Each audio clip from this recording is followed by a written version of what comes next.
पिंड ज्योति अक्टूबर 2021 शीर्षक है संयम अर्थात साधना का सम्यक पथ। परम पूज्य गुरुदेव ने संयम को साधना का एक महत्वपूर्ण सोपान मानते हुए इस पर बहुत बल दिया और इसके अंतर्गत इंद्रिय संयम, अर्थ संयम, समय संयम और विचार संयम की बात कही है। लेकिन प्रायः संयम को समझने में अनेकों को भूल हो जाती है। संयम के नाम पर अतिवादी प्रयोग अधिक होते देखे जाते हैं। जहाँ वाणी का मित और सार्थक उपयोग करना था, वहाँ व्यक्ति एकदम मौन धारण कर लेता है और अपने कर्तव्यों से विमुख होते देखा जाता है। इंद्रिय संयम का उद्देश्य जहाँ देह भाव से ऊपर उठते हुए एक स्वस्थ निरोगी जीवन जीना था, तो वहीं व्यक्ति को उपवास के नाम पर एकदम भूखे रहने या फिर अस्वाद व्रत को अतिरेक तक ले जाते देखा जाता है। इंद्रिय संयम के नाम पर एकदम कठोर, शुष्क एवं नीरस जीवन शायद ही किसी आध्यात्मिक साधना का मूल उद्देश्य रहा हो। ऐसे में एक साधक एक अवधि विशेष तक संयम के नाम पर हठ योग की तप करते हुए झूठा संतोष अवश्य पा लेता है कि साधना हो रही है, लेकिन काल अवधि समाप्त होने पर फिर वही साधक भोजन व्यंजन से लेकर विषय भोगों पर ऐसे टूट पड़ता है कि संयम का मूल प्रयोजन सिद्ध होता नहीं दिखता। ऐसे में लगता है कि संयम साधना को समझने में कहीं भारी चूक हो रही है। वास्तव में संयम साधना के अतिरेक के बजाय मध्यम मार्ग के अनुसरण का पथ है, जिसमें अपनी यथास्थिति की सम्यक समझ के आधार पर आगे बढ़ा जाता है। इसका मूल उद्देश्य इंद्रिय व मन को क्रमिक रूप से साधते हुए चित्त शुद्धि की प्राप्ति करना रहता है, जिससे कि वासना, तृष्णा एवं अहंता जैसे त्रिबंधनों की जकड़न ढीली हो सके।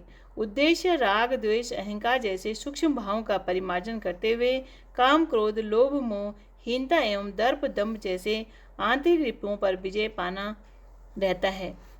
इसके साथ उद्देश्य ज्ञान के जागरण, भक्ति के उदय एवं विकास के साथ आत्मबोध, आत्म साक्षात्कार एवं ईश्वर प्राप्ति जैसी अवस्था की ओर बढ़ना व उनमें स्थापित होना रहता है।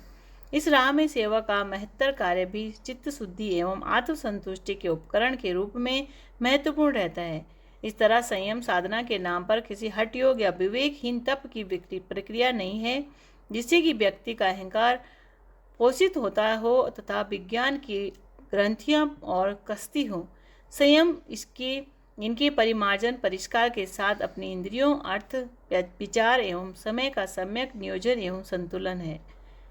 श्रीमद् भगवत गीता में भगवान श्री कृष्ण इसी मध्यम मार्ग का प्रतिपादन करते हुए विषादग्रस्त अर्जुन से कहते हैं, युक्त आहार विहारस्य युक्त चेतस्य कर्मसु युक्त स्वप्नाबोधस्य योगो भवति दुःखः। अर्थात संयम अतः संसार रूपी दुख का नाश तो उस योग द्वारा सिद्ध होता है जिसमें आहार, विहार, कर्तव्य कर्म, शयन, जागरण के यथा योग्य एवं संतुलित स्वरूप को अपनाया जाता है।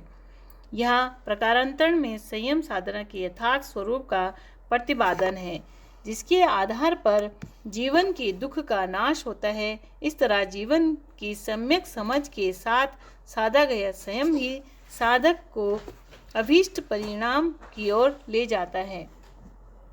शिक्षाप्रद प्रसंग।